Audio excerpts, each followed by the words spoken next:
పెంచి అరిస్తే గొంతు పెంచి దాడి చేస్తే మందబలంతో శాసిస్తాననుకుంటే వాస్తవాలు కాకుండా పోవు సార్.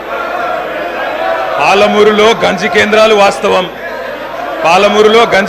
వాస్తవం, తెలంగాణలో నెత్తురు బారిన నేలలు వాస్తవం, నెర్రెలు బారిన నేలలు వాస్తవం, కరెంటీ అని మాట వాస్తవం, 14 లక్షల వలసలు వాస్తవం. అధ్యక్ష, ఇవన్నీ కాంగ్రెస్ పాలనకు తార్కాణాలు అధ్యక్ష, నేను చెప్పడం లేదు అధ్యక్ష.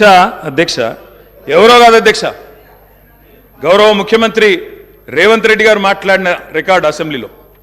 అధ్యక్ష, కాంగ్రెస్ పరిపాలన గురించి గౌరవ ముఖ్యమంత్రి రేవంత్ రెడ్డి గారు మాట్లాడిన మాటలు వారి మాటల్లో చెప్తా అధ్యక్ష. వారు చెప్పినారు రేవంత్ రెడ్డి గారు, ఇది 2014 25 జూన్ అధ్యక్ష. వారి మాటలు నేను కోట్ చేస్తా ఉన్నా, అసెంబ్లీ రికార్డు అధ్యక్ష. నేను చదువుకోవడానికి హైదరాబాద్లో ఉంటే నా తండ్రి గారు చనిపోతే మా గ్రామానికి పోయినాను. పద్ధతి ప్రకారం దాన సంస్కారాలు అయిన తర్వాత స్నానం చేసి ఇంటికి పోవాలి. ఎండాకాలం వస్తే ఏ బావిలో కూడా రోజుల తరబడి ఈత కొట్టినామో ఆ బావి ఎండిపోయింది. బోర్ దగ్గర పోయి స్నానం చేద్దాం అనుకుంటే కరెంట్ లేదు.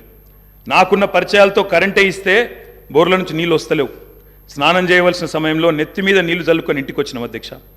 తెలంగాణ ప్రాంతం నిర్లక్ష్యం కావడానికి కారణం కాంగ్రెస్ పాలకులన్న విషయం ఇప్పుడు అర్థమైంది అధ్యక్ష. ఇది నేను కాదు అధ్యక్ష, రేవంత్ రెడ్డి గారు చెప్పిన మాట. మీ ముఖ్యమంత్రి గారే చెప్పినారు అధ్యక్ష, నేను చెప్పడం కాదు. నేనేమంటున్నా అధ్యక్ష, మీరు దాచేస్తే దాగని సత్యాలు చరిత్ర అధ్యక్ష. ఇట్లా నిమిషానికి ఒకసారి ఇంటరప్ట్ చేస్తే ఎట్లా అధ్యక్ష? ఇంత ఆవేశం ఎందుకు? బట్టన్నా అధ్యక్ష, ముఖ్యమంత్రి గారు మాట్లాడతారు తర్వాత, మీకెందుకు బాధ? బట్టి గారు ఇంత బాధపడితే కష్టం. ఇందిరమ్మ పాలన గురించి రేవంత్ రెడ్డి గారు చెప్పిన మాట ఇది.